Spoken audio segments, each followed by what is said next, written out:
দেখো একটা বাক্য লিখি, মহেশ্বর বাবু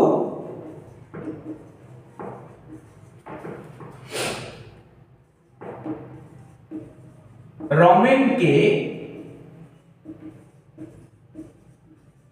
ইতিহাস পড়ান। এটাই তো। তো কারক করতে গেলে প্রথমে কি করতে হয়? ক্রিয়াপদকে খুঁজতে হয়। পড়ান ক্রিয়াপদ, নো রকেট সায়েন্স। কর্মকারক আমরা কিভাবে পাই? কি বা কাকে দিয়ে প্রশ্ন করলে পাই, তাই তো? কি বা কাকে দিয়ে প্রশ্ন করলে পাই আমরা কর্মকারক। এই কি পড়ান? ইতিহাস। কি কারক? কর্মকারক স্যার, নো ডাউট। এবার দেখো তো